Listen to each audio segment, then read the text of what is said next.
Welcome to తొలి వెలుగు. New year కు రేవంత్ సర్కార్ ప్రజలకు వరాల జల్లు కురిపిస్తున్నారు. తాజాగా ప్రైవేట్ పాఠశాలలు కాలేజీల దోపిడీకి చెక్ పెట్టేందుకు రేవంత్ సర్కార్ రెడీ అయ్యారు.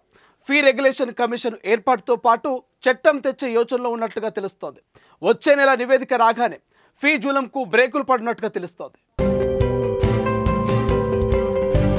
రాష్ట్రంలోని ప్రైవేట్ కార్పొరేట్ స్కూళ్లలో ఇష్టానుసారంగా వసూలు చేస్తున్న ఫీజుల నియంత్రణకు రేవంత్ సర్కార్ చర్యలు ప్రారంభించింది. త్వరలోనే ఫీ రెగ్యులేషన్ కమిషన్ ఏర్పాటు చేసేందుకు సిద్ధమవుతున్నది. ఇందుకోసము ఫీజుల నియంత్రణ చట్టాన్ని కూడా తీసుకురావాలంటూ నిర్ణయించింది. ఈ బాధ్యతలను విద్యా కమిషన్ అప్పగించింది. దీంతో కమిషన్ ఇప్పటికే రంగంలోకి దిగి అందరి అభిప్రాయాలను సేకరిస్తున్నది. స్కూల్ మేనేజ్మెంట్లు, పేరెంట్స్, స్టూడెంట్ల యూనియన్ల ప్రతినిధులతో సమావేశాలు నిర్వహిస్తున్నది.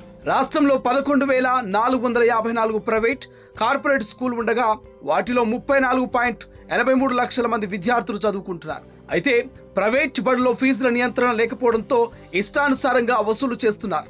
బడ్జెట్, కార్పొరేట్, ఇంటర్నేషనల్ స్కూల్స్ గా పేర్కొంటూ అందిన కాడికి దండుకుంటున్నారు.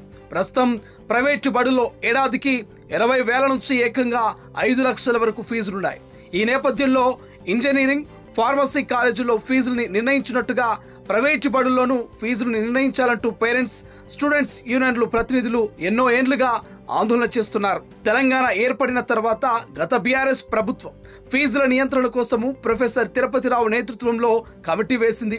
ఆ కమిటీ నివేదిక ఇచ్చినా దాని అప్పటి ప్రభుత్వం పట్టించుకోలేదు. అయితే కాంగ్రెస్ అధికారంలోకి వచ్చిన తర్వాత ప్రైవేటు బడుల్లో ఫీజుల్ని నియంత్రించాలని నిర్ణయం తీసుకుంది. విద్యను వ్యాపారంగా కాకుండా సర్వీస్ విధానంగా మార్చేందుకు చర్యలు తీసుకుంటోంది. ఇక ప్రైవేట్ స్కూళ్లలో ఫీజుల నిర్ధారణ కోసము విద్యా కమిషన్ చైర్మన్ అకునూరి మురళి నేతృత్వంలో టీం చర్యలు ప్రారంభించింది. ప్రైవేట్, కార్పొరేట్, ఇంటర్నేషనల్ స్కూళ్ల మేనేజ్మెంట్ల ప్రతినిధులతో ఇటీవల సమావేశమైంది. మేనేజ్మెంట్ల యూనియన్లతోనూ భేటీ అయింది. ఆయా స్కూల్లో వసతులు ఎలా ఉన్నాయి, ఫీజులు ఎంత వసూలు చేస్తున్నారు, మంచి టీచర్లు ఉన్నారా, వారికి ఎంత జీతం ఇస్తున్నారు, ఇలాంటి వివరాలను సేకరించింది. దీనికి తోడు బడుల్లో ల్యాబ్స్ ఉన్నాయా, స్టూడెంట్లకు అవసరమైన వసతులున్నాయా అనే డేటాను తీసుకుంది. గతంలో విద్యాశాఖ ఇచ్చిన జీవో 1తో పాటు ఇతర అంశాల అమలుపై ఆరా తీసింది. వివిధ స్కూళ్లకు సంబంధించి పేరెంట్స్, స్టూడెంట్స్ యూనియన్లు ప్రతినిధులు అభిప్రాయాల్ని కూడా సేకరించింది. ఈ రిపోర్ట్ను వచ్చే నెలలో ప్రభుత్వానికి అందజేయనుంది. ఇక ప్రైవేట్ స్కూళ్లలో ఫీజుల్ని ఎలా నిర్ధారించాలనే దానిపై చర్చ జరుగుతోంది.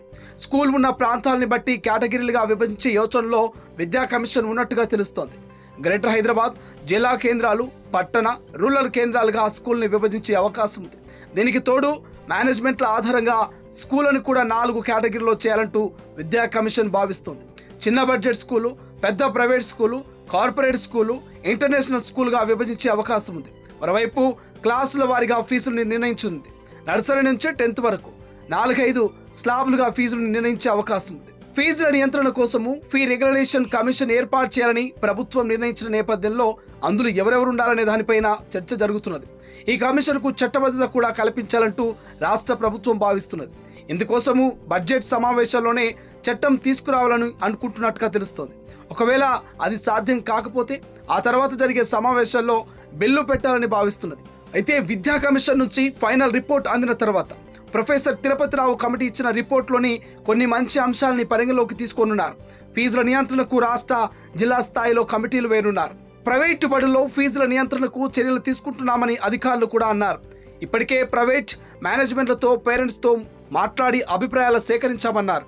మరింత సమాచారం సేకరించి సర్కార్కు నివేదిక అందిస్తామంటూ తెలిపారు. ప్రభుత్వ ఫీ రెగ్యులేషన్ కమిషన్ ఏర్పాటు చేసి చట్టం తీసుకురానున్నందున ఇక వచ్చే ఏడాది నుంచి దీన్ని అమలులోకి తీసుకొచ్చేందుకు చర్యలు తీసుకుంటామంటూ స్పష్టం చేశారు. అసలైన తొలి వెలుగు. ఫాలో వాట్సాప్ @తొలి వెలుగు official.